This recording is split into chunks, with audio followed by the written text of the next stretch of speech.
የዚህ ፕሮግራም ተከታታዮች ወንድሞችና እህቶች እንደምንሰነበታችሁ።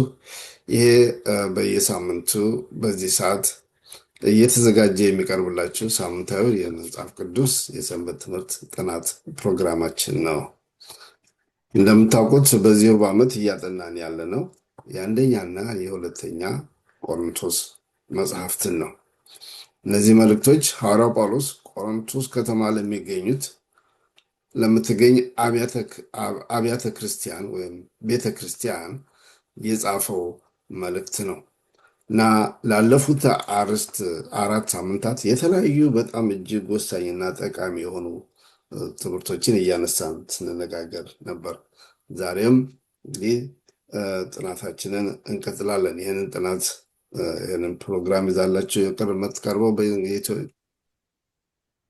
የኢትዮጵያውያኖች ሰባተኛ ቀን አድቬንቲስት ቤተክርስቲያን ነች። ከኔ ጋር ይህን ጥናት ይዘውላቸው የቀረቡት ወንድሜ ኢሳያስ ብርሃኑና ወንድሜ ሀሳቡ አንቀሞ ናቸው። እነዚህ ወንድሞች እግዚአብሔር ይባርካቸው፣ አገልግሎታቸውን እግዚአብሔር የበለጠ እንዲባርክ ጸልዩላቸው።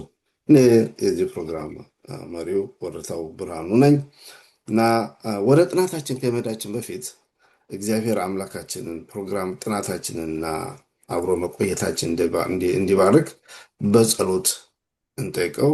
መንፈስ ቅዱስ ራሱ ያስተምረና ይናገረን ዘንድ ወንድም ሀሳቡ ጸሎት አድርግልና ፕሮግራማችን እንጀምር። እሺ እንጸልይ።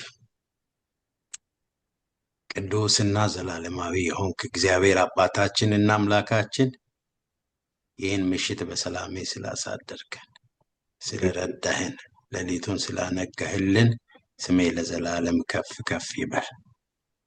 አሁንም ጌታ ሆይ ይህን ቀን ሰጥተህናልና በዚህ ቀን ማድረግ የሚገባንን ነገር ሁሉ እንድናደርግ፣ መስማት ያለብንን ነገር እንድንሰማ፣ ማወቅ ያለብንን ነገር እንድናውቅ፣ መመላለስ ደግሞ በፊት እንዳለብን መመላለስ እንድንችል ጸጋህን አብዛልን። ከክፉ ከማናቸውም አይነት ክፉ ነገር ጠብቀን። አሁን ስንወያይ በኢየሱስ ክርስቶስ ማስተዋልን ስጠን። ይሄን ለሚሰሙትም መታነጽ እንዲሆን፣ ይሄን ለሚሰሙትም ጌታ ሆይ ከቃሊ መማር የሚገባቸውን የሚማሩበት ውይይትና ለሌሎች በረከት የሚሆን ውይይት ይሆን ዘንድ እንለምናሃለን። በዚህ አልፈህ መነካት ያለበትን እንድትነካ፣ መዳሰስ ያለብህን እንድትዳስስ፣ መጎብኘት ያለበት እንዲጎበኝ በኢየሱስ ስም እንማጽናሃለን። ቀኑን በሰላም አውለን በሚያመቻቸው በእኛም በተወያዮችም በሚሰሙትም ሁሉ ላይ አንተ መንፈስ እንዲወርድና እንዲረዳን መልካም ፍቃድ ይሁን። ክብር ሁሉ ለአንተ ብቻ ይሁን። ሰዓታችንና ጊዜያችንን ተቆጣጠር። በኢየሱስ ስም አሜን። አሜን አሜን። እግዚአብሔር ባርክ ወንድም ሀሳቡ። እንግዲህ የዚህ ፕሮግራም ተከታታዮች ቅድም እንዳሉት ዛሬ የምናጠናው አምስተኛውን ትምህርት ይሆናል። አምስተኛው ትምህርት ሁሉም ለእግዚአብሔር ክብር ይሁን የሚል ርዕስ ነው የተሰጠው። ሁሉም የምናደርገው ነገር ሁሉ ለእግዚአብሔር ክብር ይሁን የሚል ነው። የመታሰቢያ ጥቅሳችን እንደዚህ ይላል፣ ስለዚህ ስትበሉ ወይም ስትጠጡ ወይም ማናቸውንም ነገር ብታደርጉ ሁሉን ለእግዚአብሔር ክብር አድርጉት። እንግዲህ ለሐዋርያው ጳውሎስ ከቆሮንቶስ ቤተክርስቲያን የተላከ ደብዳቤና አንደኛ ትምህርትን አንስተን ስንነጋገር እንዳየነው ቆሮንቶስ ቤተክርስቲያን ወደ ኤፌሶን እሱ በወቅቱ አገልግሎት ላይ ወደ ነበረበት ቦታ የመጡ የተለያዩ ወንድሞች እና እህቶች የነገሩት ሁኔታ ነበረ፣ ችግር ነበረ፣ ወይንም የተለያዩ ጥያቄዎች ነበሩ እና ሐዋርያው ጳውሎስ እነዚህን ጥያቄዎች በሁለተኛ ቆሮንቶስ መልስ ሲሰጥ እናያለን። በወቅቱ ቤተክርስቲያኗ ላይ ችግር ከፈጠሩት ወይም ቤተክርስቲያኗን ካስቸገሩት ነገሮች አንዱ ጣዖት አምልኮ እና ከጣዖት አምልኮ ጋር ተያይዞ የሚደረጉ ነገሮች ናቸው። በተለይም ደግሞ ለጣዖት አምልኮ የተሰዋ ምግብ እስካሁን ድረስ ሐዋርያው ጳውሎስ የተለያዩ ችግሮችን ስለ ምንዝር ስለሌሎችም ችግሮች እያነሳ ይናገር ነበረ እና በአጠቃላይ ይላል ሰንበት ትምህርቱ በአጠቃላይ በአንደኛ ቆሮንቶስ 5-7 ጳውሎስ ስለ ዝሙት ችግር ሲናገር በአንደኛ ቆሮንቶስ 8-10 ደግሞ ዋና ትኩረቱ በጣዖት አምልኮ ጉዳይ ላይ ነው ይላል እና እንግዲህ የዛሬ ጥናታችን ጀምሮ ለሚቀጥሉት የተወሰኑ ጥናቶች የምንመለከተው ጣዖትን አስመልክቶ ነው እና ይሄ ጣዖት አምልኮ ምንድን ነው? እንዴት ነው? ጣዖት አምልኮ ስንል ምን ማለታችን ነው የሚለውን ሁሉ እያነሳን ነገር ብዙ ጊዜ ጣዖት አምልኮ በሚባል ጊዜ ሰዎች ከግዑዝ ማምለክ ጋር ሊያያዙት ይችላሉ። ግን ጣዖታችን የተለያዩ ነገሮች ሊሆን ይችላሉ። ጣዖት ማለት ምንድነው? ከእግዚአብሔር አብልጠን የምንወደው እንደ ባጭሩ ዲፋይን እናድርገው ብንባል ጣዖት ማምለክ ማለት ከእግዚአብሔር አብልጠን የምንወደው ነገር ሁሉ ለእኔ በእኔ አንደርስታንዲንግ ጣዖት ነው እና ስለዚህ እንደዚህ ሰፋ አድርገን ነው ዛሬ የምናየው እና ክርስቲያኖች ከሁለቱ መሸሽ እንዳለባቸው ይናገራል ይላልና መሸሽ ያለብን ከዝሙት ብቻ ሳይሆን ከጣዖት አምልኮ አብዝተን አጥብቀን ልንሸሽ ይገባናል። ምክንያቱም ይሄ ጣዖት አምልኮ በጥንቱ የግሪክ ማህበረሰብ በጣም የተስፋፋ ባህል ነበር። እንዲያውም የጥንት ሮማኖች ሐዋርያ ጳውሎስ የሐዋርያ ሥራ ምዕራፍ 17 ሄዳችሁ ስታነቡ እንደዚህ የሚል ተጽፎ እንዳየ በአቴንስ ሲጎበኝ ለማይታወቅ አምላክ የተሰራ የሚል ተመልከቱ። እንግዲህ ለሁሉም አማልክቶች ሰርተው ሐውልት ሰርተው ምናልባት የረሳነው አምላክ ካለ ብለው ጣዖት ሐውልት ሰርቶለታል እና ሐዋርያው ጳውሎስ ያን ባየ ጊዜ በጣም ተገረመ እና ከዚያ ተነስቶ ንግግር እንዳደረገ ትዝ ይላል። እንዲያውም የጥንት ሮማውያኖች ምን ይላሉ? አቴንስ በምትሄዱበት ጊዜ ሴምቲንግ ዊዝ ቆሮንቶስ የኤፌሶ ሴምቲንግ ዊዝ ተሰሎንቄ አቴንስ በምትሄዱበት ጊዜ ይላሉ። አቴንሶች ቆሮንቶሶች ናቸው የሚያስወሩብን እያሉ ስለማይዋደዱ ይላሉ። ነገር ግን ሮማኖች ናቸው የሚሉት አቴንስ ከተማ ስትሄዱ ከሰው ይልቅ የአማልክት ቁጥር ይበዛል። የተሰራው ሐውልት እንግዲህ ቅድም እንዳሉት ለማይታወቅ አምላክ ሁሉ ከሰሩ ምን ያክል ስንት አምላክ እንዳለ እና ሮማኖች ምናሉ አቴንስ ስትሄዱ ከሰው ቁጥር የበለጠ የአማልክት ቁጥር ነው ያለው ይላሉ እና እንግዲህ ቆሮንቶስም ይሄ ነው እና ከዚህ የጣዖት አምልኮ ነው እንግዲህ ክርስቲያኖች የቆሮንቶስም የሌሎችም የእምነት የቤተክርስቲያናት አባላት የኤፌሶን በሉት የቆሎሰሳይት በሉት የተሰሎንቄ በሉት የመጡት። ስለዚህ ሐዋርያው ጳውሎስ ይህ ጥያቄ በቆሮንቶስ ቤተክርስቲያን ሲነሳ መልስ ለመስጠት ጥረት ሲያደርግ እናየዋለን እና የመጨረሻውን ክፍል አንብብና ወደ እሁዱ እንሄዳለን። ባለፈው ሳምንት ይላል የመንፈስ ቅዱስ ቤተ መቅደስ በመሆን አንደኛ ቆሮንቶስ 6:9-10 ከዝሙት መሸሽ እንደሚቻል አይተናል። በዚህ ሳምንት አንድ ሰው ሁሉን ለእግዚአብሔር ክብር በማድረግ ከጣዖት አምልኮ መሸሽ እንደሚችል እንመለከታለን። እንዴት ነው አንድ ሰው ሁሉን ለእግዚአብሔር ክብር ርዕሱ እንደሚነገረን ማዋል የሚችለው ነው እና በዚህ ርዕስ ላይ ነው እንግዲህ ዛሬ የበለጠ አትኩረን የምንናገረው እና ወደ እሑዱ እንሄድ። ወንድም ኢሳያስ የእሑዱ ምን ይላል? እውቀትና ፍቅር ጠንክሮ እና ስለ ጠንከር ስላሉ ወንድም ጠንካሮች የሚላቸው አለ፣ ደካሞች የሚላቸው አለ በዚህ ክፍል ውስጥ እና አንድን ነገር ከማድረጋችን በፊት ማወቅ አስፈላጊ እንደሆነ ነገር እና እውቀትና ፍቅር እንዴት ነው አብረው እዚህ ላይ የተነሱት? ምን ለማለት ፈልጎ ነው ሐዋርያው ጳውሎስ በዚህ ክፍል በአንደኛ ቆሮንቶስ ምዕራፍ 8:1-13 ስናነብ እናገኘዋለን። እውቀትና ፍቅር ሲል ምን ማለቱ ነው? እሺ እግዚአብሔር ይስጥልኝ። በዚህ እውቀትና ፍቅር በሚለው ዙሪያ ላይ ዛሬ በተለይ የሰንበት ትምህርታችን መሸፈን የሚፈልገው በቆሮንቶስ ቤተክርስቲያን ይደረግ የነበረውን በምዕራፍ 8 ላይ ለጣዖት የተሰዋን በመብላትና ባለመብላት ዙሪያ ላይ ተመርኩዞ ነው። ለጣዖት የተሰዋውን በመብላት ዙሪያ ላይ የቆሮንቶስ ቤተክርስቲያን ለሁለት ተከፍላ ነበር።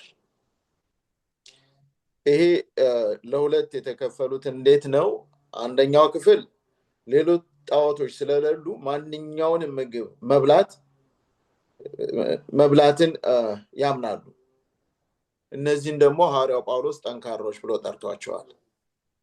ጣዖት የሚባል ነገር የለም። ስለዚህ ማንኛውንም ነገር በምድር ላይ የተፈጠረውን ብንበላ ለጣዖት ይሰውት አይሰውት ምንም ችግር ያለው ነገር አይደለም። ምክንያቱም እግዚአብሔር ብቻ ነው ያለ። ስለዚህ እነዚህ ጣዖቶች ሁሉ ከንቱ ስለሆኑ ምግቡን መብላቱ ምንም ችግር አያመጣም በሚል ደረጃ ላይ የተሰለፉ ክርስቲያኖች ናቸው። እነዚህን ጠንካሮች ብሎ ይጠራቸዋል ሐዋርያው ጳውሎስ አንደኛ ቆሮንቶስ ምዕራፍ 8 ቁጥር 4 ላይ። ይህን የተቃወሙትን ደግሞ ደካሞች ብሎ ይጠራቸዋል። አንደኛ ቆሮንቶስ ምዕራፍ 8 9 እስከ 12 ባለው ላይ ደካሞች ብሎ ይጠራቸዋል። እንግዲህ በዚህ ዙሪያ ላይ ደካሞችና ጠንካሮች አስብሎ ያስጠራቸው ለምንድን ነው? ጳውሎስ በዚህ ላይ ዕውቀትንና ፍቅርን ያነጻጽራል። እነዚህ ጠንካሮች የተባሉት አንደኛ ቆሮንቶስ 8 ከ1 እስከ 13 ስንመለከት እነዚህ ጠንካሮች የተባሉት ጥሩ ዕውቀት አላቸው። ይሄንን ዕውቀታቸውን ምርኩዝ አድርገው ለጣዖት የተሰዋው ምንም ፋይዳ ስለሌለው ብንበላው ምንም ችግር የለውም የሚል አቋም ያላቸው ናቸው። እነዛኞቹ ደግሞ አይ አይደለም ለጣዖት የተሰዋውን መብላት የለብንም የሚደገፍ አይደለም። እንደውም ራዕይ 2:14 ላይ ዳሩ ግን ለጣዖት የታረደውን እንዲበሉና እንዲሴስኑ በእስራኤል ልጆች ፊት ማሰናከያ ሊያኖርባቸው ባላቅ ያስተማረ የበለዓምን ትምህርት የሚጠብቁ በዚህ ካንተ ጋር ስላሉ የምነቅፍብህ ነገር አለኝ ይላልና፣ ስለዚህ ለጣዖት የተሰዋውን መብላት መልካም አይደለም። የእስራኤልን ልጆች ወደ ጥፋት ያመጣቸው ለጣዖት የተሰዋውን መብላት ነው። ስለዚህ ለጣዖት የተሰዋውን መብላት የእስራኤልን ልጆች ወደ ጥፋት እንዳመጣቸው ሁሉ እኛም ለጣዖት የተሰዋውን የምንበላ ከሆነ የእግዚአብሔርን ክብር እናጎድፋለን የሚል ስሜት አላቸው። ስለዚህ ጳውሎስ በሁለቱ መካከል ጣልቃ ይገባና አንድን ሰው ለማዳን ይላል ዕውቀትን ከመጠቀም ይልቅ ፍቅር የበለጠ ቦታ አለው። ኦኬ፣ እናንተ ይሄን ያክል ነጥቃችሁ ሄዳችሁ አውቃችኋል። ለጣዖት የተሰዋውን ብንበላም ባንበላም ምንም ችግር የለውም። ዋናው ሁሉንም የሚቆጣጠረው በላይ በሰማይ ያለው እግዚአብሔር መሆኑን እንመን ብላችሁ አምናችኋል። ይሄ ዕውቀታችሁ ጥሩ ነው ማወቃችሁ። ዕውቀታችሁን አልነቅፍም። ነገር ግን ልታስተውሉ የሚገባችሁ ነገር ዕውቀታችሁን ያለ አግባብ አትጠቀሙበት።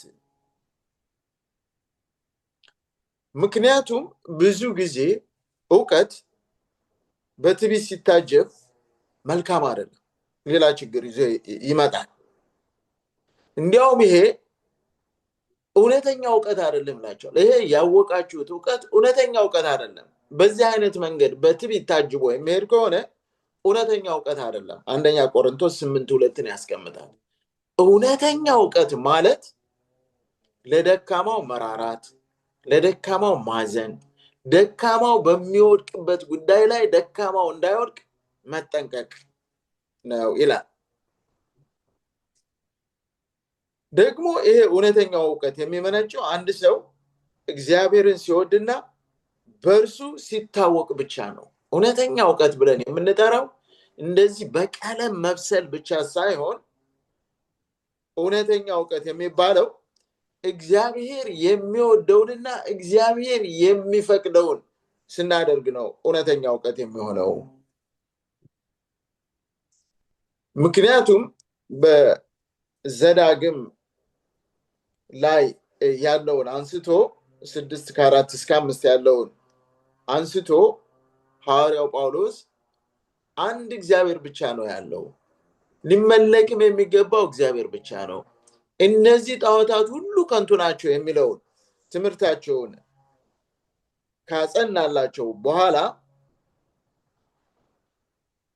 ነገር ግን ይሄንን ካወቅን በኋላ ለደካማው ከማዘን ላይ ደግሞ ትኩረት ልንሰጥ ይገባል። ምክንያቱም ለጣዖት የተሰዋውን ለጣዖት ነው የሚል አምኖ የማይበላ ከሆነና ለጣዖት የተሰዋውን ስንበላ አይቶን የሚሰነካከል ከሆነ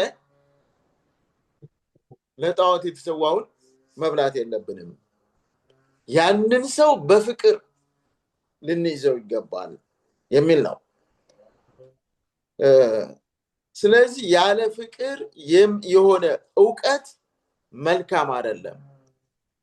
ዕውቀታችን በፍቅር ሲታጀብ ነው መልካሙ ነው። የሐዋርያው ጳውሎስ ትልቁ አባባሉ ሌሎችን ማሰናከል የለብንም፣ ለሌሎች ደህንነት ሊሆን በሚችለው ጉዳይ ላይ መጠንቀቅ አለብን። ለጣዖት የተሰዋውን በመብላታችን የሚሰነካከልና የሚጠፋ ካለ ስጋ ለዘላለም አንበላም ይላል። ያንን ሰው ለማዳን እና ዕውቀታችን ከፍቅር ጋር አብሮ የተሳሰረና አብሮ የተያያዘ ይሁን። ሌሎችን ከማዳን ሌሎችን ወደ ክርስቶስ ከማምጣት ላይ የተመሰረተ ሊሆን ይገባዋል ነው የሐዋርያው ጳውሎስ ትልቁ ጥያቄው። ስለዚህ እነዚህን በዕውቀታቸው ጠንከር ብለው አልፈው የሄዱትን ባላንስ እንዲያረጉ፣ ሌሎችን የማፍቀር ጉዳይ በውስጣቸው እንዲኖር፣ ሌሎችን የማዳን ጉዳይ ባለበት ቦታ ላይ ሌሎችን ለማዳን ከግራም ከቀኝም መመልከት እንዳለባቸው ነው የሚያመላክተውና ከዕውቀት ፍቅር ይበልጣል ያለውም ለዚህ ነው። ክርስቶስ ከሁሉም በላይ የበለጠ ፍቅር ዕውቀት ሲኖረው ዓለምን የፈጠረ ጌታ ነው። እኛን ለማዳን ግን በእኛ ለምልክ ወደዚህ ምድር መጣ። ስለዚህ ይሄ ፍቅር እኛን የገዛን የጌታችን የኢየሱስ ክርስቶስ ፍቅር እኛን ለማዳን የመጣበት ጉዳይ እኛም ደግሞ ሌሎችን ለማዳን ሌሎች ወዳሉበት ሌብል ዝቅ ብለን ፍቅር ሰተን ልናድናቸው ይገባል ነው የሐዋርያው ጳውሎስ ጥያቄ። በዚህ በአንደኛ ቆሮንቶስ 8 ላይ በተለይ በሁሉ ክፍል ላይ ያስቀመጠውና ፍቅር የሚለው ሌሎችን ለማዳን ፍቅርን እንጠቀም ነው። እግዚአብሔር ይስጥልኝ፣ ጨርሻለሁ። እሺ፣ እግዚአብሔር ይባርክ ወንድም ኢሳያስ። ወንድም ሀሳቡ በዚህ ላይ መጨመሪያው ነጥብ አለ ማንሳት የምትፈልገው? በእሁዱ ላይ ያው በጣም የተያዙ ናቸው የእሁዱና የሰኞ ትምህርት፣ ግን እዚህ ላይ ማንሳት እንፈልገው አለ ካለ ፕሊዝ። አንድ ትንሽ ነገር እሱ በደንብ አድርጎ አስቀምጦታል፣ ግን አንድ ትንሽ ነገር እዚሁ የተጻፈውን ለማንሳት ጳውሎስ ዕውቀት በራሱ እንደ ክፉ ነገር እየነቀፈ አይደለም ይላል። ዕውቀትን ጳውሎስ አይነቅፍም እና የዕውቀት ባህሪ ያለው። በእርግጥ ዕውቀትና ፍቅር መነጣጠሉም ጥሩ አይደለም። ከተነጣጠሉም ተነጣጥሎ የሚሄዱም አይደሉም እና አብሮ የሚሄዱ ናቸው። ጳውሎስ እያለ ያለን ዕውቀት በራሱ እንደ ክፉ እየነቀፈ ሳይሆን ይልቁንም በቤተ ክርስቲያን ውስጥ ወደ ትዕቢትና መለያየት የሚያመራ ዕውቀትን የዕውቀት አይነትን እየተቃወመ ነው። በቤተ ክርስቲያን ውስጥ መለያየትን ወደ መለያየትና ወደ ትዕቢት የሚያመራ እውቀትን እንደዚህ አይነት እውቀት አለ። እንደዚህ አይነት እውቀት ማለት የምንለው መረጃዎችን በብዛት ማወቅ፣ ነገሮችን በብዛት ማወቅ፣ አክናውሌጅ ማድረግ ነው እና ቅድም እንደተቀመጠው በፍቅር ካልታነጸ ብልሽትን ያመጣል። ያ ብልሽት ወደ መለያየት ይመራል እና ይሄን ነው እየተቃወመ ያለው። ያንን በምን ያስረዋል? ፍቅር የሌለበት እውቀት በፍጹም እውነተኛ እውቀት አይደለም፣ በፍጹም እውነተኛ እውቀት አይደለም ብሎ በአንደኛ ቆሮንቶስ ምዕራፍ 8 ቁጥር 2 ያለውን ይጠቅሳል። ፍቅር የሌለው እውቀት፣ በፍቅር ያልታጀበ እውቀት፣ በፍቅር ያልታቀፈ እውቀት በፍጹም እውነተኛ እውቀት አይደለም። እውነተኛ እውቀት የሚመነጨው ይልና ምንጩንም ያሳውቃል። ፍቅር ከሌለው በቃ እውቀት አለ። ብዙ በእውቀት ደረጃ የተቀመጡ በእውቀት የሚታወቁ በእውቀትም የሚታወቁ አሉ። ፍቅርን በማጣታቸው ብቻ እውቀታቸው ከንቱ ሆኖ ልናይ እንችላለን። ብዙ ለዓለም ያበረከቱ ብዙ ነገሮችን እንትን ያደረጉ ግን እዛ ላይ ፍቅር ሲታከልበት ነው በረከት ያለው። የእውቀት በረከት የሚገለጸው የእውቀት ምንነት የሚንጸባረቀው በፍቅር ህይወት ውስጥ ነው። እውነተኛ እውቀት የሚመነጨው አንድ ሰው እግዚአብሔርን ሲወድና በእርሱ ሲታወቅ ብቻ ነው ይላል። አንድ ሰው የሚታወቀው በእውቀትና በፍቅር ነው። ፍቅርና እውቀት የተያያዙ ነገሮች ናቸው የሚለውን እችን ለመጨመር ነው። ይቅርታ። እሺ፣ በጣም ጥሩ ወንድም ሀሳቡ። በመሰረቱ አሁን ያነሳው ሀሳብ ከሰኞ ጋር የተያዘ ነው። የሰኞ ከራስ ወዳድነት ነፃ የሆነ ፍቅር ይላል። ይሄ ከራስ ወዳድነት ነፃ የሆነ ፍቅር በሌላ አነጋገር አጋፔ ፍቅር መሆን አለበት። ከራስ ነፃ ራስን ክዶ ራስን ከሌሎች ማስቀደም ያ ክርስቶስ የገለጸው አይነት ፍቅር ነው እና እንዴት ነው ከራስ ወዳድነት ነፃ የሆነ ፍቅር ክርስቲያኖች ዲሞንስትሬት ሊያደርጉ የሚችሉት? ይሄ አንደኛ ቆሮንቶስ ምዕራፍ 9 1-6 ስለዚህ ምን ይላል?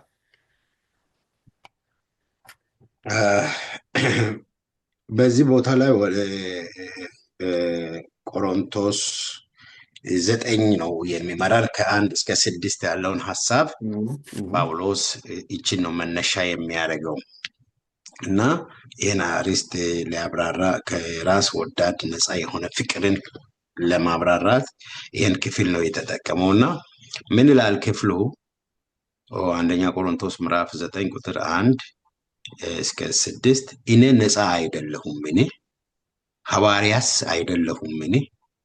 ጌታችን ኢየሱስ ክርስቶስን አላየሁትምን? እናንተ በጌታ ስራዬ አይደላችሁምን? ይልና በዚህ ጥያቄዎች በአራት ጥያቄዎች ጀምርና የሐዋርያነት ማህተም በጌታ እናንተ ናችሁ።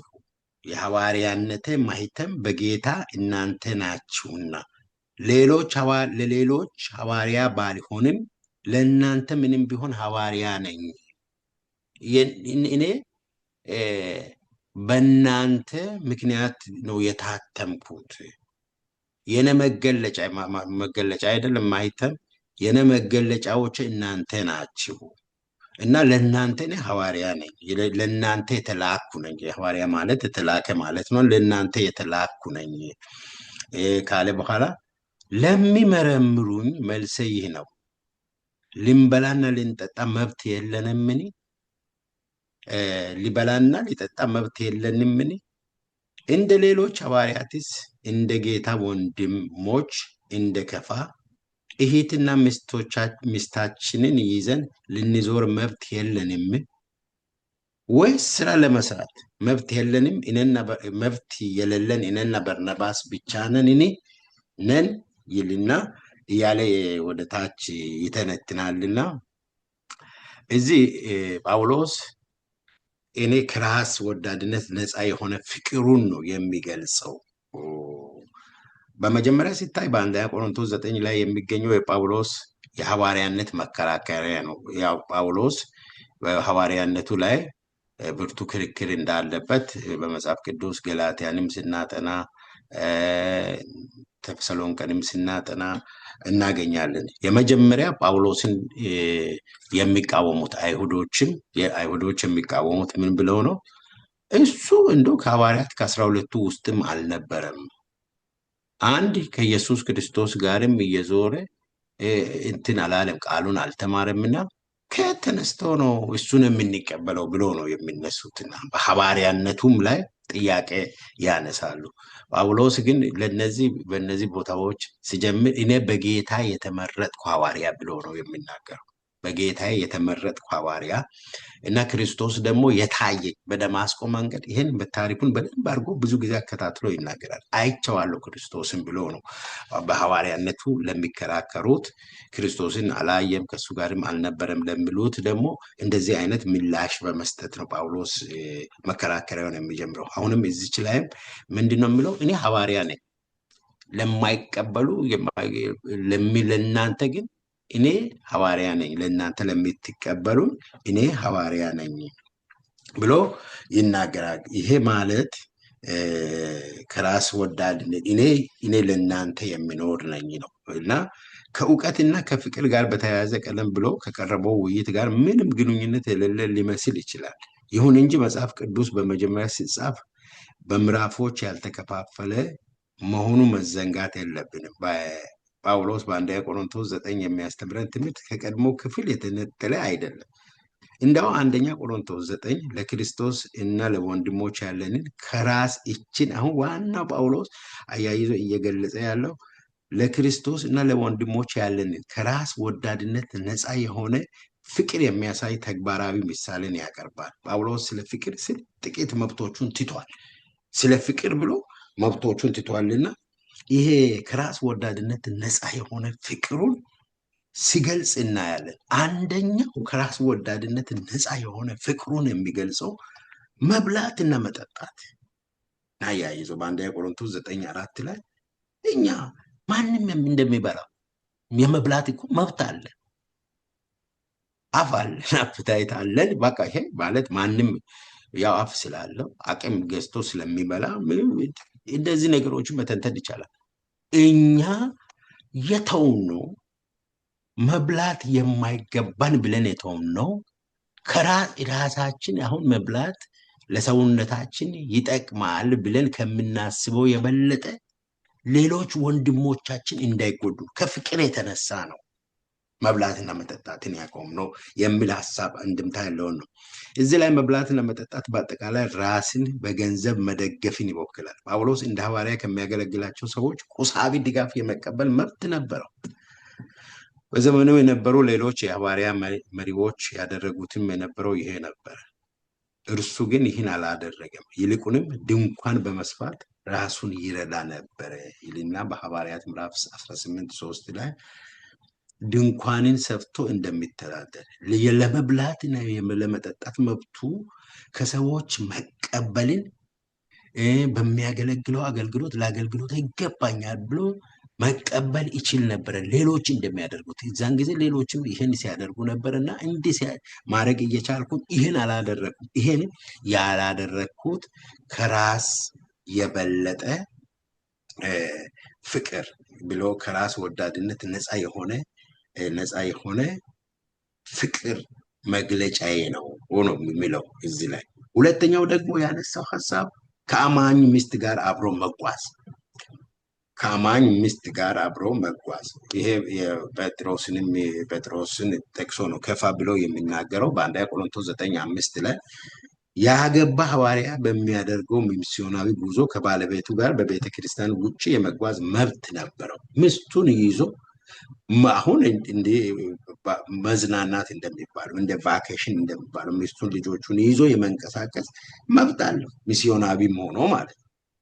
ለሚስዮናዊ ባልና ሚስት ምሳሌ የሚሆን ጵርስቂላና አቂላ አሉ፣ አብረው የሚያገለግሉ ሮሜ 16:3 ላይ የተጠቀሱ። እንዲሁም አንድሮኒቆስና ዩሊያ የሚባሉ በሮሜ 16:7 ላይ የተጠቀሱ ይገኙበታል። ጳውሎስ ግን ያላገባ ነበረ። ማግባት እና ለሁሉም በሚደረገው የገንዘብ ድጋፍ ከባለቤቱ ጋር የመታጀብ መብት ተጠቃሚ መሆን ይችል ነበር። ይሄኛውንም መብት ከራስ ወዳድነት የነጻ ፍቅር ለሌሎች በሚያሳየው ብሎ ትቸዋለሁ። ይህን መብት መጠቀም ይችል ነበር። ሚስት አግብቼ ከሚስቴ ጋር አብሬ እየተንቀሳቀስኩ ማገልገል ይችል ነበረ።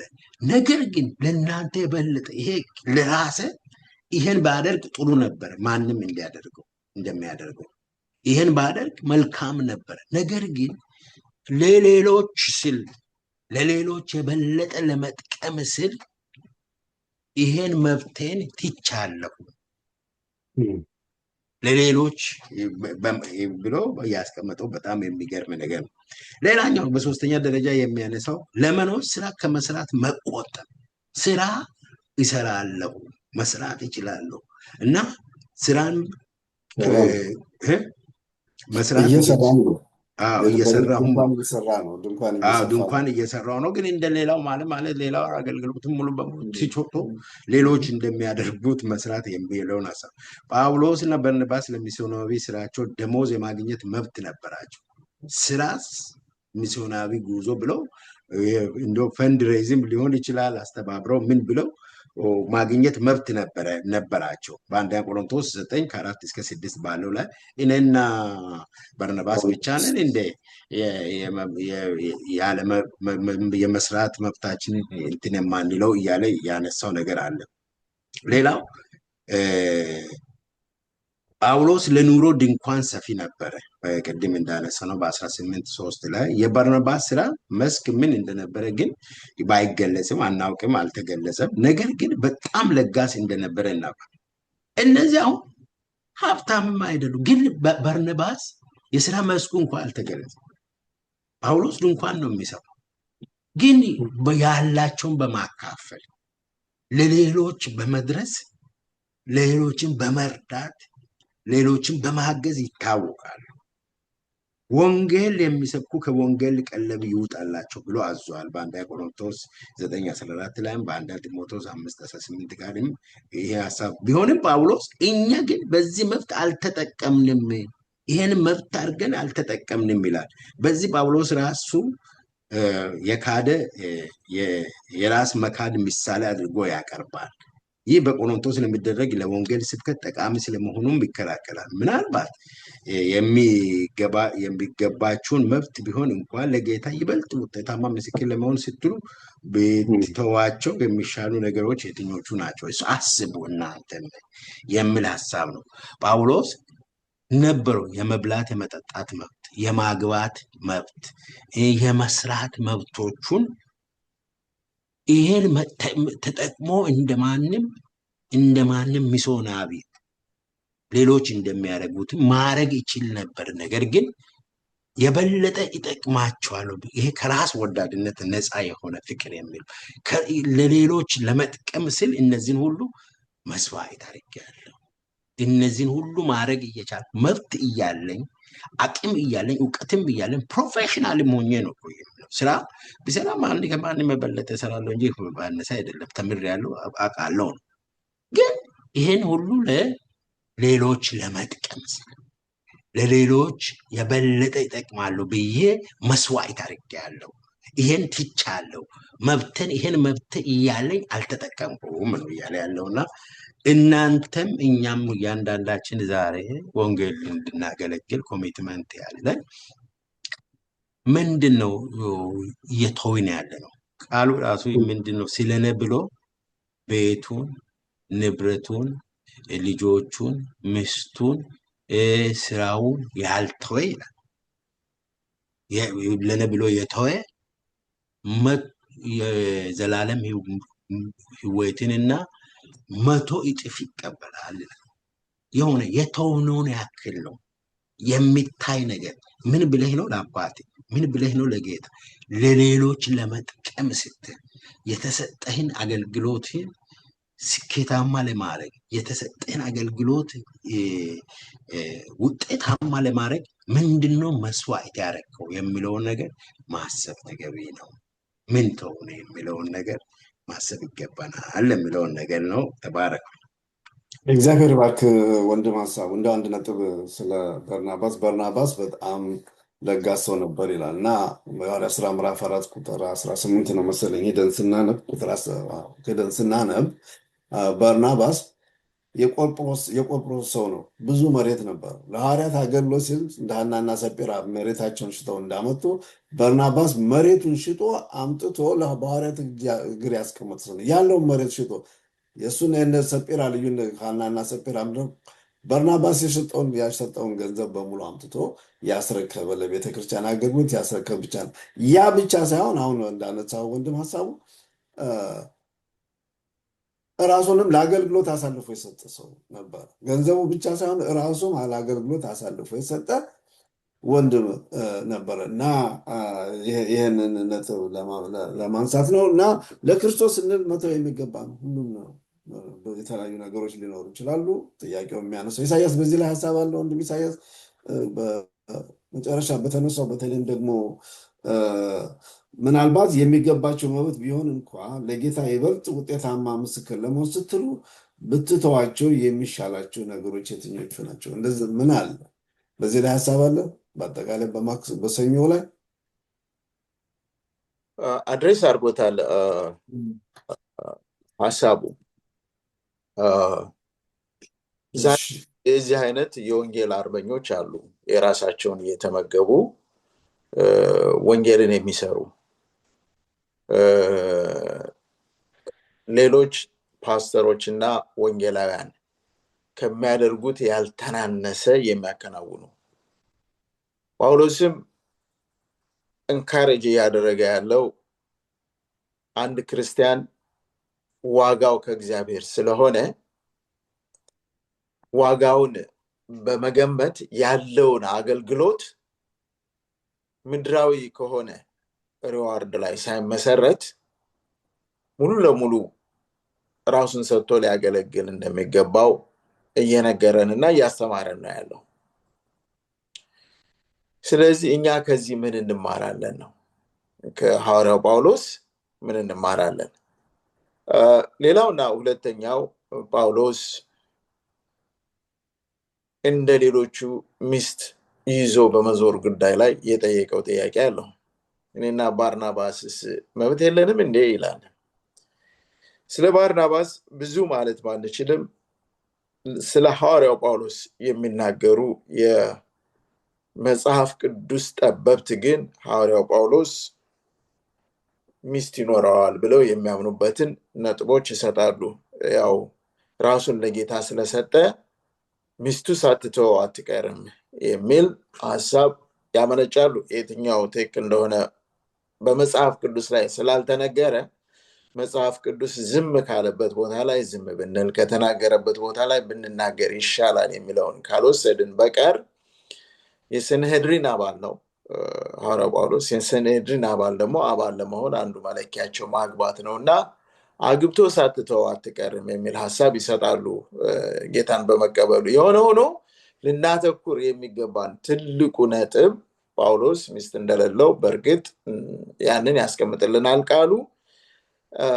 እኛም ደግሞ ከሐዋርያው ጳውሎስ ተመርኩዘን የምንማረው ነገር ቢገባ የሚኖር ነገር ቢኖር ራሳችንን ለጌታ ሰተን በምንሰራው ነገር ላይ በዚህ ምድር ምንም አይነት ምላሽ ሳንጠብቅ እንደ ሐዋርያው ጳውሎስ ራሳችንን ሰተን እሱ ድንኳን እየሰፋ ነበር ያገለግል የነበረውና ባለን ገቢ ላይ ተመርኩዘን እግዚአብሔርን ስለማገልገል ነው እያሳሰበን ያለው። ይሄንን ብንወስደውና ዋጋችንን ከሰማይ ጠብቀን ብናገለግል የሚል ሐሳብ ነው ያለኝ። እግዚአብሔር ይስጥልኝ፣ ጨርሻለሁ። እሺ፣ በጣም ጥሩ።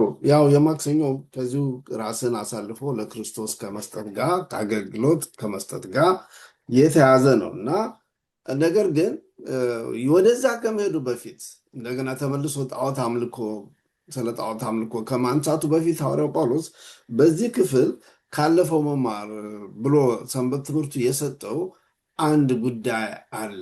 ያ ምንድነው? እስራኤላኖች በምድረ በዳ በነበሩበት ጊዜ ከጣዖት አምልኮ ጋር ወይም ለጣዖት ከተሰዋ ከመብላት ጋር በላም ካደረገው ታሪክ ጋር ተያይዞ የቀረበ ትምህርት አለ። ትምህርቱን ሐዋርያው ጳውሎስ ታሪካዊ ዳራ ይሰጠዋል። ከጥንት ካለፈው ታሪክ እንዴት መማር እንዳለባቸው ለቆሮንቶሶች ይጽፍላቸዋል። ምንድን ነው የሆነው በእስራኤል ታሪክ ውስጥ? ሐዋርያው ጳውሎስ በዚህ ክፍል ምንድን ነው የሚለው? በተለይም በአንደኛው ቆሮንቶስ ምዕራፍ 10 7 እና 11 ላይ 7 እስከ 11 ባለው ክፍል ማክሰኞ ላይ የሚያስቀምጣቸው ሀሳቦች አሉ። ካለፈው መማር የሚል ነው ጳውሎስ ያስቀመጠው። ባለፈው መማር ስለሚለው ሲያስቀምጥ ደግሞ 3 ነገሮችን አስቀምጠዋል። መጀመሪያ አንደኛው የራስን መካድ አስፈላጊነት፣ ጳውሎስ ራሱን የካደ መሆኑን ያስቀምጣል። ራሱን ስለመካዱ ደግሞ እኔ ክርስቶስን እንደመሰልኩ የሚለው አባባል አለ። ሁለተኛው እርሱ ራሱን እንደካደ ሁሉ የቆሮንቶስ ሰዎችም በክርስቲያናዊ አኗኗር ዙሪያ ላይ ራሳቸውን ሊክዱ እንደሚገባቸው ያሳስባቸዋል። ጳውሎስ እነዚህን 2 ነገሮች ብቻ ሳይሆን በሶስተኛ ደረጃ ግን የሱ ምሳሌነት በቂ እንዳልሆነና ትልቁ የክርስቲያኖች ምሳሌ ሊሆን የሚገባው ጌታ ኢየሱስ ክርስቶስ መሆኑን ያመለክታል። ምክንያቱም እሱ የሚደክምና የሚወድቅ ሰው ሊሆን እንደሚችል አመላክቶ እናገኛለን።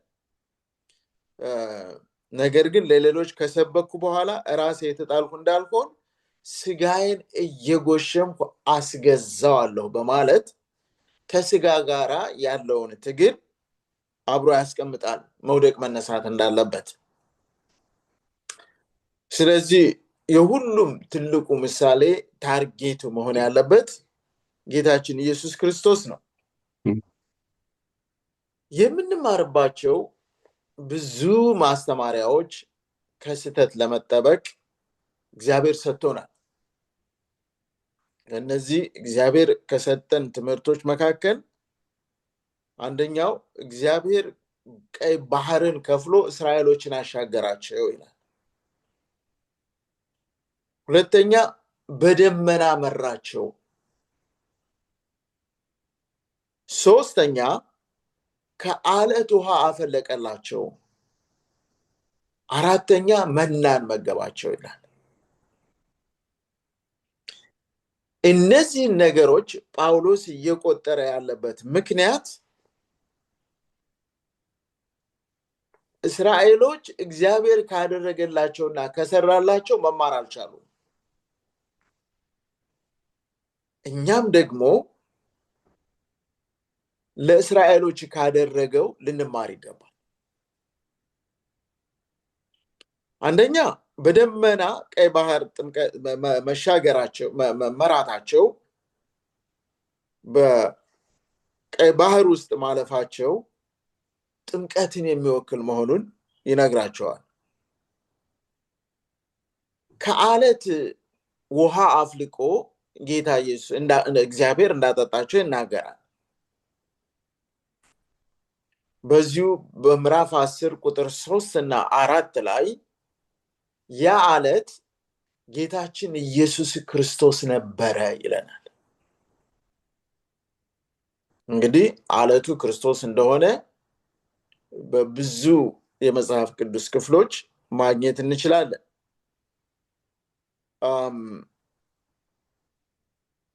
እንደገና የመገባቸው ምግብ የሚወክለው መንፈሳዊ ምግብ መሆኑን የክርስቶስን ስጋ እንደሚወክል በደንብ አድርጎ አብራርቶ ይነግራቸዋል።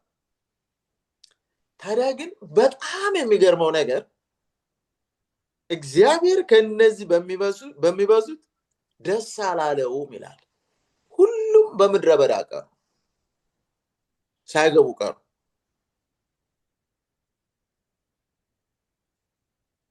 ጳውሎስ እነዚህን ሁሉ ከዘረዘረ በኋላ እግዚአብሔር በእስራኤሎች አለመደሰቱን ከገለጸ በኋላ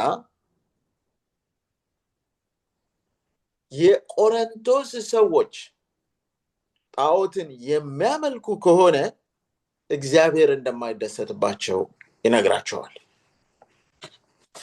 ምክንያቱም ሊመለክ የሚገባው እግዚአብሔር አምላክ ብቻ ነው።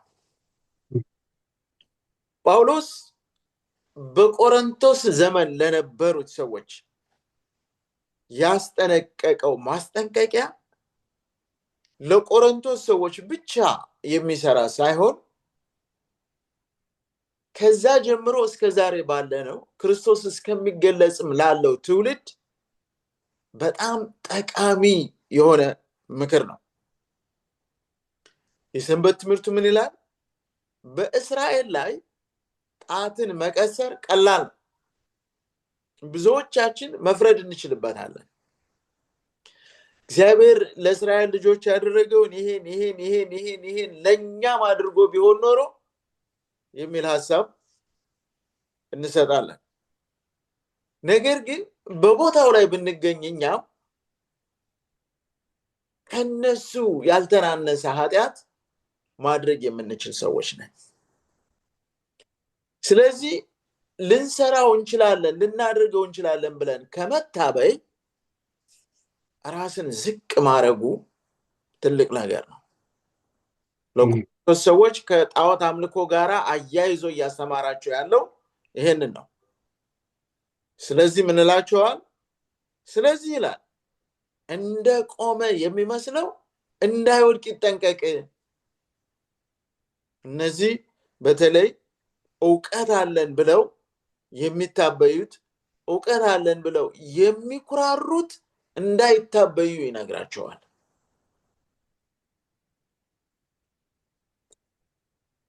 ይሄ መልእክት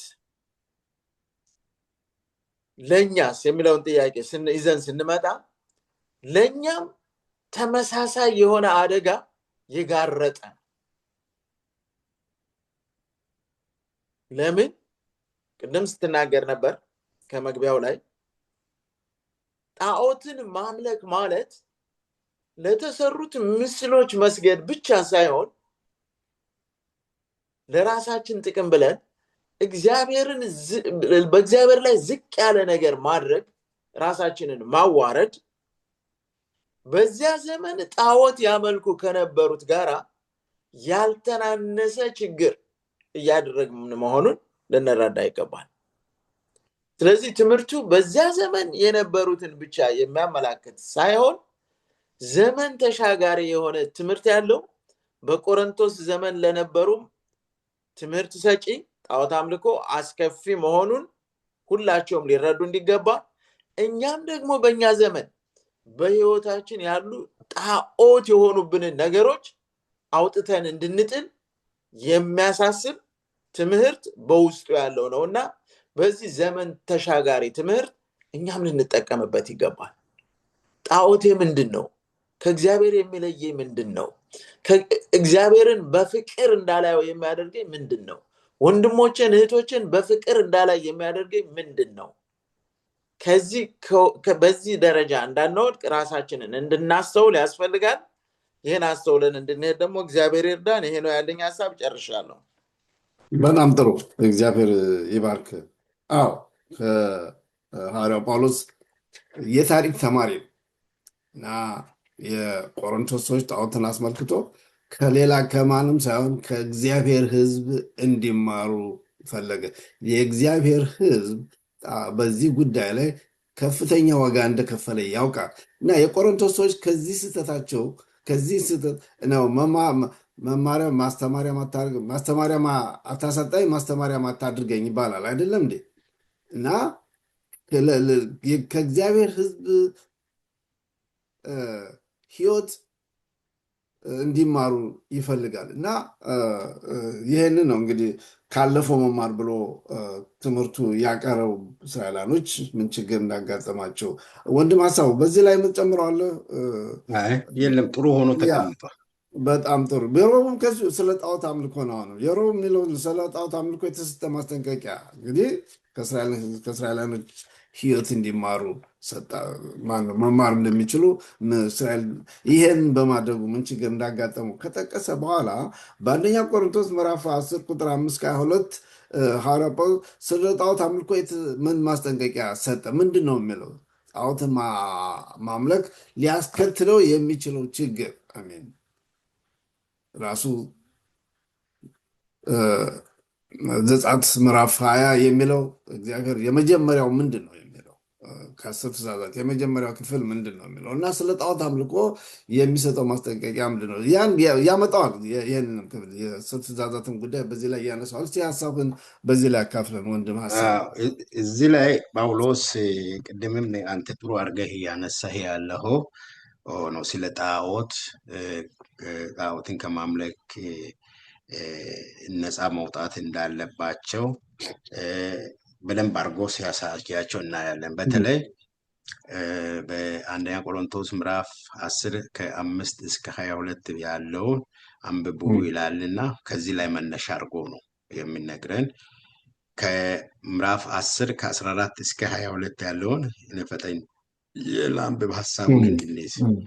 ስለዚህ ወዳጆች ሆይ ጣዖትን ከማምለክ ሽሹ፣ ልባሞች እንደመሆናችሁ እላለሁ በሚለው ነገር እናንተ ፍረዱ። የምንባርከው የበረከት ጽዋ ከክርስቶስ ደም ጋር ህብረት ያለው አይደለምን? የምንቆርሰውስ እንጀራ ከክርስቶስ ስጋ ጋር ህብረት ያለው አይደለምን? አንድ እንጀራ ስለሆነ እኛ ብዙዎች ስንሆን አንድ ስጋ ነን፣ ሁላችን ያንን አንዱን እንጀራ እንካፈላለን። በስጋ የሆነውን እስራኤል ተመልከቱ። መስዋዕቱን የሚበሉት የመሰዊያ ማህበርተኞች አይደሉምን? እንግዲህ ምን እንላለን? ለጣዖት የተሰዋው ምናምን ነው ይላለሁ እንላለን? ወይስ ጣዖት ምናምን እንደሆነ ይላለን? ይላለሁን? እንግዲህ ምን ይላለሁ? ለጣዖት የተሰዋ ምናምን ነው ይላለሁን? ወይስ ጣዖት ምናምን እንደሆነ ይላለሁ? አይደለም። ነገር ግን አሕዛብ የሚሰዉትን ለአጋንንት እንደሆነ እንጂ ለእግዚአብሔር እንዳይሰዉ ይላለሁ። ከአጋንንት ጋር ማህበርተኛ እንድትሆኑ አልወድም። የጌታ ጽዋና የአጋንንት ጽዋ ልትጠጡ አትችሉም። ከጌታ ማዕድና ከአጋንንት ማዕድ ልትካፈሉም አትችሉም። ወይስ ጌታን አስቀምጠን እኛስ ከእርሱ ይልቅ እንበረታለንን? ይልና ሁሉ ተፈቅዶልኛል፣ ሁሉ የሚጠቅም አይደለም እያለ ይተነትናል። እና ግን አንድ በጣም ያስደሰተኝና ጳውሎስ ያስቀመጠው ሀሳብ ከዚሁ ምዕራፍ ላይ ስንማር ጳውሎስ ለጣዖት የተሰዋውን መስዋዕት ጉዳይ እንደገና መልሶ ያነሳል። ቅድም 8 ላይ 9 ላይ ያነሳል። ለጣዖት መስዋዕት ማቅረብ ዛሬም በብዙ ባህሎች እንግዳ ሊመስል ይችላል። ነገር ግን በመጽሐፍ ቅዱስ ዘመን የተለመደ ነው። ጣዖት ማምለክ፣ ለጣዖት መሰዋት፣ ይሄ የተለመደ ነው። በአረማውያንም ቤተ መቅደስ ውስጥ ለአማልክት እንስሳት በሚሰዉበት ጊዜ በአረማውያን ቤተክርስቲያን መቅደስ ውስጥ ለአማልክት እንስሳት በሚሰዉበት ጊዜ የእንስሳቱ የተሰዋው ክፍል ለሚያገለግሉ ካህናት ይሰጥ ነበር። ስጋው ደሙ ነው መስዋዕት ቀርቦ፣ ስጋው ግን ካህናቶች ይቀበሉ። በአረማውያን ቤተ መቅደስ ውስጥ የሚያገለግሉ ለካህናት ይሰጥ ነበር። እነሱም ስጋውን ይሸጡት ነበር። ስጋውን ወስዶ ይሸጡት ነበር፣ እንደ መተዳደሪያ ይጠቀሙ ነበር። ከዚህ ስጋ መካከል የተወሰነ ክፍል በህዝብ ገበያ ላይ ይቀርብ ነበር። ኖርማል ገበያ ላይ ይሸጥ ነበር። ይህ ስጋ በገበያ ላይ ሽያጭ ከሚቀርበው ሌላ ስጋ ጋር ተለይቶ የማይቀመጥ በመሆኑ ከሌላ ስጋ ጋር ያው ስጋ ነው ተብሎ በገበያ ለመስዋዕትም የቀረበው ተለይቶ አይቀመጥም። ይሄ ለመስዋዕት ከታረደው የተወሰደ ስጋ ነው የሚል አይደለም። እንደውም ስጋው እንደዛ በአንድ ላይ ሆኖ ተለይቶ የማይቀመጥ በመሆኑ አንድ ክርስቲያን ሳያውቅ ለጣዖት የተሰዋውን ስጋ ሊገዛ ይችላል። የሐዋርያው ምክር ግን አሁን ጳውሎስ እየመከረ ያለው ምክር ግን ወይም ስለ ጣዖት አምልኮ እየሰጠ ያለ ማስጠንቀቂያ እንዲህ አይነት ስጋ ክርስቲያኖች በነፃነት ሊገዙ ይችላሉ የሚል በቃ ስለማያውቁት በነፃነት ሊገዙ ይችላሉ፣ እንደዚህ አይነት ስጋ በነፃነት ሊገዙ ይችላሉ የሚል ሐሳብ ነው እየሰጠ። ይሁን እንጂ መግዛት ይችላሉ። በስተ ያው ሳያውቁ ለጣዖት የቀረበ ነው። ስጋው ለገበያ ቀርቧል፣ ለካህናት ተሰጥቶ ካህናት የሚተዳደሩበት ነው፣ ሊገዙ ይችላሉ። ይሁን እንጂ ቀደም ሲል በመቅደስ ውስጥ የታረደ ስጋ በቤት ውስጥ በክርስቲያኖች ሊበላ ቢችልም አንደኛ ቆሮንቶስ ላይ 8:1-13 ባለው ቦታ ላይ አንስቷል። ወደ አረማውያን ቤተ መቅደሶች መሄድና በበዓላቶቻቸው ላይ መሳተፍ ለክርስቲያኖች በግልጽ የተከለከለ ነበር። አሁን በአረማውያኖች ሄደው እነሱ መስዋዕት ለአምላካቸው ሲያቀርቡ ይህን መሳተፍና መካፈል ግን ለክርስቲያኖች በጥብቅ የተከለከለ ሳያውቁ የሚያደርጉትን ስጋ ቢገዙ ብሉ እሱ ሳይሆን ችግሩ ኦፊሻል ወይ ግብዣ ተደርጎ ሄደው መካፈል ተገቢ አይደለም። ሜድ በበዓላቸው ላይ መሳተፍ ለክርስቲያኖች በግልጽ የተከለከለ፣ መመዘኛው ግልጽ ነው። ጣዖት ከንቱ በመሆኑ ጣዖት ከንቱ ነው፣ በቃ የማይረባ ዳዊት ሲናገር እጅ ያላቸው የማይዳስሱ፣ አይን ያላቸው የማያዩ፣ ጆሮ ያላቸው የማይሰሙ ናቸው፣ የአሕዛብ አማልክት ከንቱ ናቸው ይላል እና ከንቱ በመሆናቸው በአንደኛ ቆሮንቶስ 8:4 ላይ አንስተዋል። ክርስቲያኖች ያንን ስጋ በቤታቸው እንዲበሉ ተፈቅዶላቸዋል። ሆኖም ክርስቲያኖች በአረማውያን ስነስርዓት ላይ መሳተፍ የለባቸው። የጳውሎስ ማስጠንቀቂያ ስጋውን ገዝተው ቢበሉ እንኳ ምክንያቱም ስለማያውቁ ኦልሬዲ ይሄ ስጋ ከጣዖት ስጋ ጋር የተቀላቀለ ወይም ከኖርማል ስጋ ጋር የተቀላቀለ ገበያ ላይ ስለቀረበ ችግር የለውም። ግን እያወቁ በጣዖት በሚመለክበት ቦታ ሄዶ መካፈል፣ እዛ የተሰዋውንም መብላት ይሄ ለክርስቲያኖች የተፈቀደ አይደለም። ከዛን ጊዜ በአረማውያን ስነስርዓቶች ላይ መሳተፍ የለባቸው። ምክንያቱም ይህ አጋንንት አምልኮ ጋር ስለሚቆጠሩ የአጋንንት አምልኮ ነው፣ እንደ አጋንንት አምልኮ የሚቆጠር ነው። በአረማውያን ስነስርዓት ላይ መሳተፍ ከአጋንንት ጋር ህብረት እንደማድረግ ይቆጠራል። ጳውሎስ ይህን በግልጽ እንደው ይናገራል። ምን ግንኙነት አለ ከጨለማ ከብርሃን ጋር ምን ግንኙነት አለ ቢሆር ብሎ ይጠቅሰዋል። ቢሆር ከክርስቶስ ጋር ምን ግንኙነት አለው? ይሄ የማይገናኘውን ማገናኝ ከአጋንንት ጋር ህብረት መፍጠር ነው። እነሱ የሚሰዉት መስዋዕት ላይ መካፈል፣ እነሱ ጋር ሄደው አምልኳቸውን ጋር መካፈል፣ ምግባቸውን መካፈል፣ አምልኳቸውን መካፈል ይሄ ለክርስቲያኖች የተፈቀደ አይደለም። የጳውሎስ ማስጠንቀቂያ ይሄ ነው። ይህም በጌታ እራት ላይ መሳተፍ ከክርስቶስ ጋር ህብረት እንደማድረግ ከመሆኑ ጋር ያመሳስለዋል እና ይሄ ከክርስቶስ ጋር እንጀራውን የሚቆርስ ቅድምም ሲያነብስ አይታችኋል። እንጀራውን የሚበላ ከአንድ እንጀራ ነው የበላ ነው። አንድ ህብረት አለን ነው። ሄዶ ለጣዖት የተሰዋው ከአረማውያን ቤተክርስቲያን የሚቀርበውን መስዋዕት የሚካፈል ከአረማውያኖች ጋር ህብረት ፈጠረ ማለት ነው። ከአረማውያኖች ጋር ጣዖቱን እያመለከ ህብረቱን እየፈጠረ ነውና ይሄ ለክርስቲያኖች እንዴት ነው የሚመስለው? እኛ የክርስቶስን ደም እና የክርስቶስን ስጋ እንደምንወስድ ያ መውሰዳችን ደግሞ ህብረትን ነው፣ አንድነትን ነው። ከስጋው ከአንድ ስጋ ነው እየቆርሰን የምንወስደው፣ አንዱን ደም ነው የምንጠጣውና ከዚሁ እንደሚያመሳስል ሁሉ እዛ ከአረማውያኖችም ጋር ሄዶ መቀበል ከዚህ ጋር ያመሳስላል። ስለዚህ ጳውሎስ ምንድነው እያስጠነቀቀ ያለው?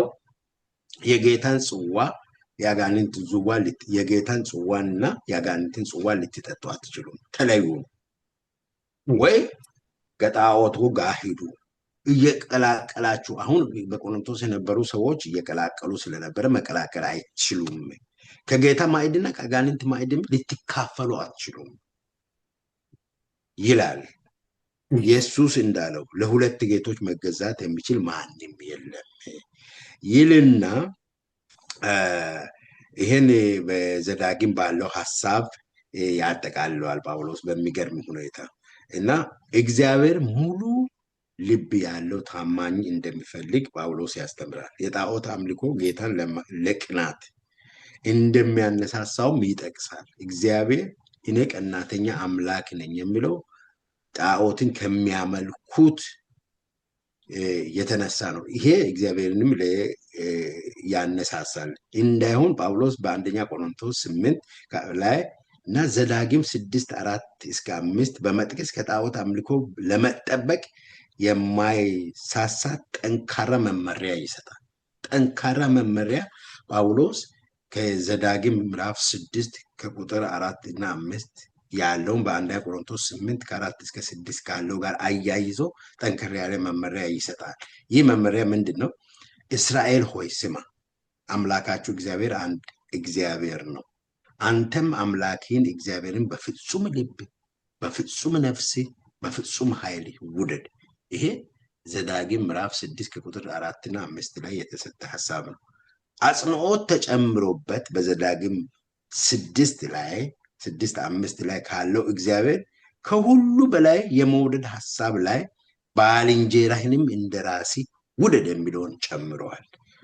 ማርቆስ ምዕራፍ 12:31 ዘሌዋውያን 19:18 ይመልከቱ ይላል። ለዚህ ጣዖት የግድ ድንጋይ ሐውልት መሆን የለበትም። ያ በድንጋይ ሐውልት ስታቹ ተቋቁመው ተቀምጠው እሱ መሆን የለበትም።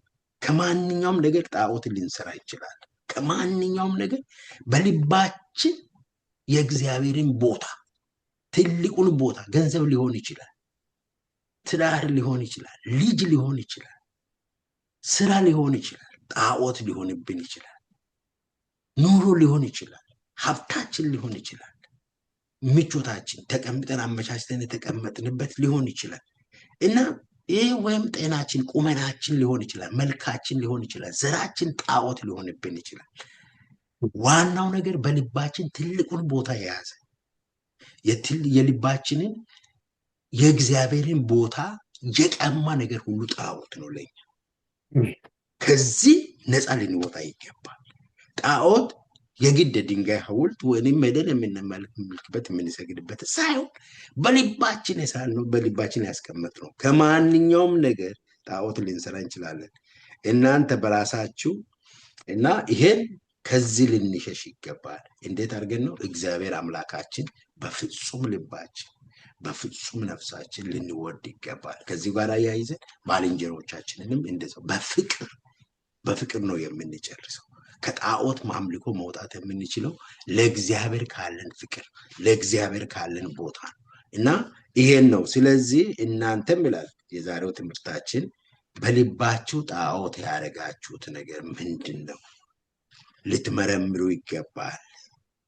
ልትሸሿቸው የሚገባ ጣዖት ካሉ ምንድን ነው? ከጣዖት ሽሹ ነው የተባለውና ልንሸሽ የሚገባን ነገር በልባችን ተቀምጦ ቦታ የወሰደብን የአምላካችንን ቦታ የወሰደ እግዚአብሔርን ቦታ የወሰደብን ነገር ምንድን ነው የሚለውን ነገር ልንለይና ገንዘብ ሊሆን ይችላል፣ ስልጣን ሊሆን ይችላል፣ ኑሮ ሊሆን ይችላል፣ ሀብታችን ሊሆን ይችላል፣ ለራሱ እግዚአብሔር የሰጠን ቁመናችን ሊሆን ይችላል፣ መልካችን ሊሆን ይችላል፣ እግዚአብሔር ራሱ የሰጠን ዘራችን ሊሆን ይችላል። እግዚአብሔር ልንመጣ አስቦ ካስቀመጠን ያንን መመኪያ አድርገን የእስራኤላውያኖች እንደሚመኩት እንደዛ አድርገን ጣዖት ሊሆንብን ይችላልና ከዚህ ሁሉ ልንጠነቀቅ ይገባል። አሜን። በጣም እግዚአብሔር ባርክ ወንድም ሀሳቡ። የሐሙሱ ከጊዜ አንጻር ወደዛ እንሂድ። ወንድም ኢሳያስ አንተን የመጀመሪያውን ክፍል የምታቀርብልን የሐሙሱ ጣዖት አምልኮን ማሸነፍ ይላል እና እየነካ ነው፣ እያየ ነው፣ እየመጣ ነው። ሐዋርያው ጳውሎስ በተለያየ መልክ የቆሮንቶሶች እንዴት ጣዖት አምልኮን ማሸነፍ እንዳለባቸው ወይም መራቅ እንዳለባቸው ይናገራል። እንዲያውም እንደምታስታውሰው የእሁዱ የሚለው እውቀትና ፍቅር ነው። በፍቅር ማሸነፍ እንዳለባቸው እና ጣዖት አምልኮን ማሸነፍ አስመልክቶ የሐሙሱ ትምህርት ምንድን ነው የሚለው? እንዴት ነው ጣዖት አምልኮን አሸንፎ የሚለው? ጳውሎስ የሚሰጠው መመሪያና ምክር ምንድን ነው? በጣም ጥሩ።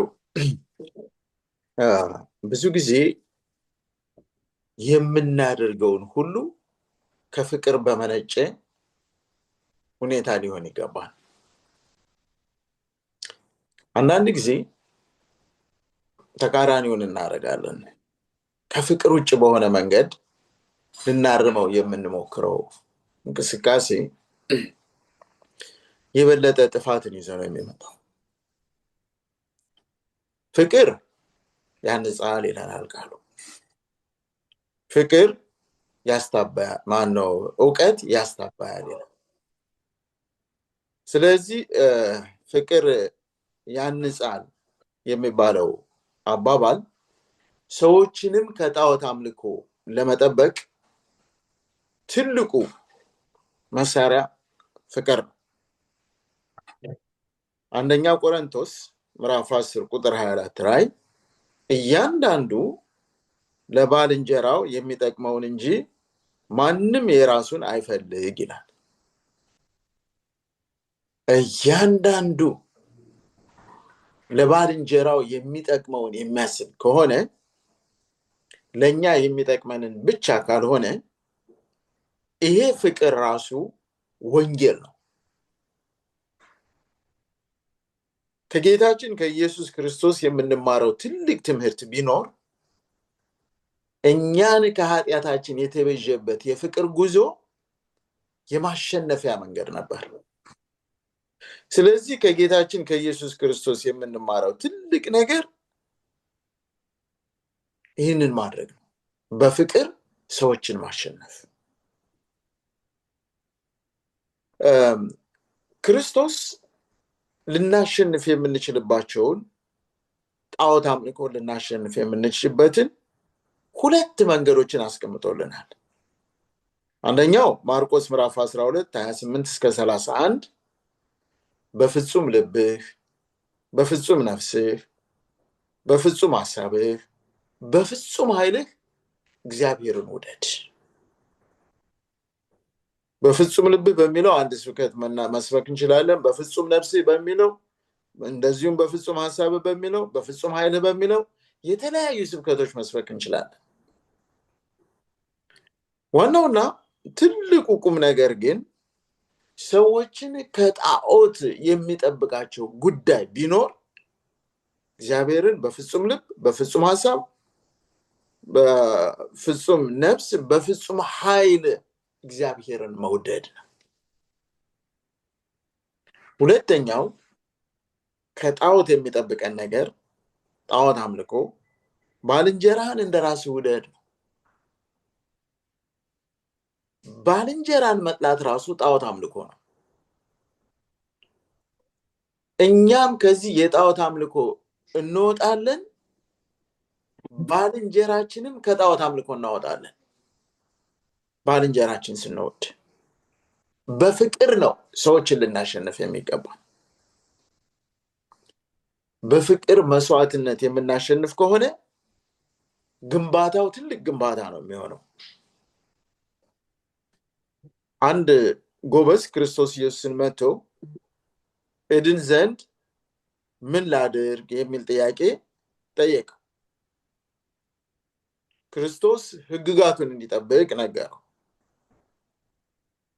ነገር ግን ይሄ ዕውቀት ብቻ የሆነ ሰው፣ ፍቅር ያልገባው ሰው፣ ጣዖት በውስጡ የሞላው ሰው ይህንማ ከልጅነት ጀምሬ ጠብቄያለሁ አለው። እንግዲያስ ያለህን ሽጥና ተከተለኝ የሚል የፍቅር ጥሪ ክርስቶስ አቀረበለት። ይህ ሰው ይሄን የፍቅር ጥሪ መቀበል እምቢ አለ። የፍቅር ጥሪ አቅርበን የፍቅር ጥሪ እምቢ ለሚሉ ኃላፊነቱ የነሱ ነው ከዚህ የምንማረው። ነገር ግን የኛ ተግባር ምን ጊዜም ሁሉ ጊዜም ልናቀርብ የሚገባን የፍቅር ጥሪ ነው። ክርስቶስ ለዚህ ጎበዝ የፍቅር ጥሪ እንዳቀረበለት የእግዚአብሔርን ሕግጋት የመጠበቅ ጥሪ ራሱ የፍቅር ጥሪ ነው። ይህንን ነው የጠራው። ነገር ግን ይሄ የፍቅር ጥሪ ሊዋጥለት ስላልቻለ እያዘነ ተመለሰ። ስለዚህ ከዚህ ተነስቶ ሐዋርያው ጳውሎስ የሚመክረን 3 ምክሮች አሉ። አንደኛ ከእግዚአብሔር ሕጎች ጋር የማይጣረሱ ከሆነ ለሰዎች ልንተዋቸው የሚገቡ ነገሮችን ልንተው ይገባል። ከእግዚአብሔር ሕግ ጋር የሚጣረስ ሲሆን ነው ልንተወው የሚገባል። ሁለተኛው ይህ የፍቅር ሕግ ክርስቶስ የሰጠን ሁላችንም የምንተዳደርበት ስለሆነ ክርስቶስ ለሚሰጠን የፍቅር ጥሪ ምላሽ ልንሰጥ ይገባል። ከጣዖት አምልኮ የምንወጣው ክርስቶስ ለሚሰጠን የፍቅር ጥሪ ምላሽ የምንሰጥ ከሆነ ነው። ሶስተኛው ክርስቶስ እኛን ለማዳን ሰማይን ጥሎ እንደመጣ ሁሉ ጓደኞቻችንን ክርስቶስን ለማየት የሚበቃቸው ጉዳይ ከሆነ ሁሉንም ነገር ጥለን ጓደኞቻችን በእኛ በኩል ክርስቶስን እንዲያዩ በር ልንከፍት ይገባል። ይሄ የፍቅር ተግባር ነው። ክርስቶስን እንዲያዩ ለጓደኞቻችን በእኛ ላይ እንዲመረኮዙ በእኛ ላይ እንዲረማመዱ እድል መስጠት። መጨረሻ ላይ አንደኛ ቆሮንቶስ 10:31 ላይ ሁሉን ለእግዚአብሔር ክብር አድርጉት፣ ሁሉን ለእግዚአብሔር ክብር አድርጉት። የምናደርገው ነገር በሙሉ ከጣዖት ለመውጣት እግዚአብሔር ሊከብርበት የሚገባ ሊሆን ይገባዋል። እግዚአብሔር የማይከብርበት ሁሉ ከኛ ሊወገድ ይገባል። የእግዚአብሔርን ክብር የሚጋፋ ማንኛውም ነገር ጣዖት ስለሆነ የእግዚአብሔርን ክብር ከሚጋፋ ነገር በሙሉ እኛ ክርስቲያኖች ልንሸሽ ይገባል። ይህንን ነው የሰንበት ትምህርቱ የሚያስቀምጠው። እግዚአብሔር ይስጥልኝ፣ ጨርሻለሁ። እሺ፣ በጣም ጥሩ። ወንድም ሀሳቡስ በዚህ ላይ ጣዖት አምልኮን ማሸነፍ በሚለው? እኔ ብዙም የማነሳው ነገር የለም። ኦልሬዲ ጣዖት ምን እንደሆነ አንስተናል እና ግን አሁን መጨረሻ ላይ ኢሳያስ ያነሳው ጥሩ አድርጎ አስቀምጦታል እና ወንድም ኢሳያስ በአንደኛ ቆሮንቶስ ምዕራፍ 10 ቁጥር 23 ላይ ይህ ማለት ሕጋዊ የሆኑ ነገሮች እንኳ የሌለው የሌላውን ሰው ሕሊና የሚጎዱ ከሆነ ጠቃሚ ወይም የሚያንጹ ሆኑ ይችላሉ። ሌላውን ሕሊና ሊጎዳ ይችላል። ለሌላው ጉዳት ይሆናል፣ ለኔ ሳይሆን ለወገኔ ይጠቅማል የሚለውን አስቡ ይላልና ታርጌት አርገን የራሳችን ስሜትና የራሳችን ኢሞሽን ብቻ ሳይሆን የወንድሞቻችንና የወገኖቻችን ይጠቀማሉ ወይ የሚለውን ጳውሎስም በ10:31 ላይ ይህ መመሪያ ሁሉን ለእግዚአብሔር ክብር አድርጉት ብሎ ያስቀመጠው ስትበሉም ነው፣ ስትጠጡም ነው። ስትበሉም ሆነ ስትጠጡ፣ ስትለብሱም፣ ስትኖሩም፣ ስትሰሩም መጨመር ይቻላል። የምታደርጉትን ነገር ሁሉ ስታደርጉ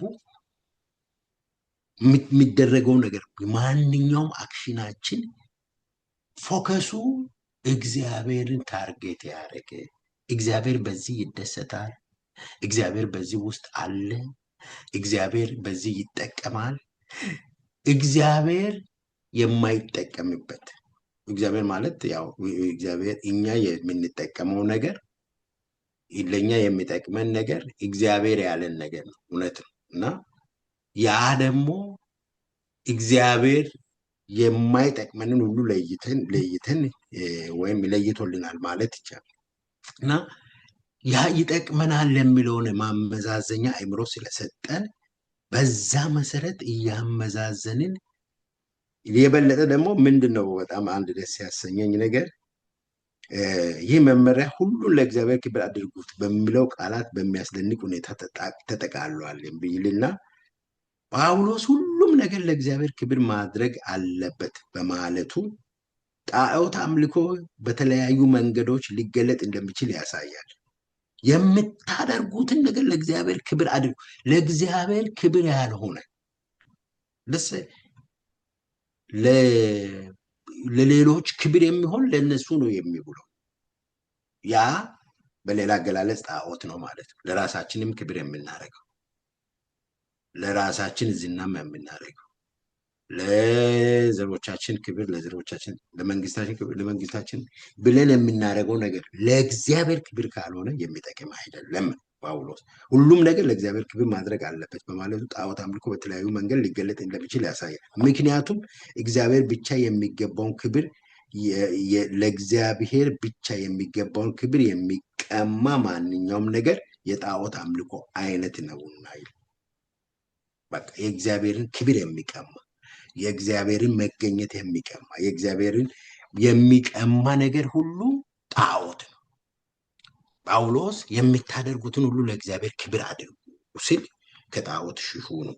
ሌላውን ከሚያከብር፣ ሁኔታን ከሚያከብር፣ ራስን ከሚያከብር ነገር ውጡ። ይሄ ጣዖት ነው። ወዴት ተመለሱ? እግዚአብሔርን ወደሚያከብር ነገር። እግዚአብሔር በዚህ ይከብርበታል።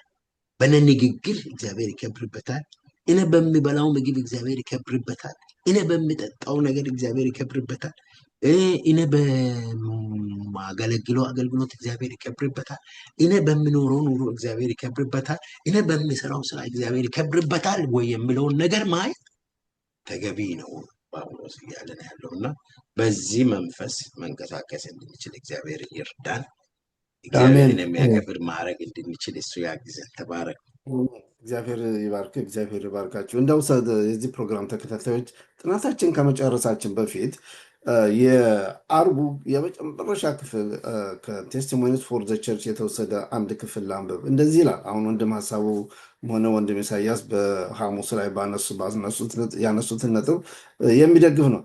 አንዳንድ በትክክል ማድረግ መብት ያላችሁ ነገሮች በማድረጋችሁ የእግዚአብሔር ስራ እንዲሰናከል የምታዩ ከሆነ እነዚህ ነገሮች ከማድረግ ተቆጠቡ። የሌሎችን አእምሮ ለእውነት የሚዘጋ ምንም ነገር አታድርጉ። ሁሉ ተፈቅዶልኛል፣ ሁሉ ግን አይጠቅምም። አዎ የተፈቀደልንን ነገር ሁሉ የምናደርግ ከሆነ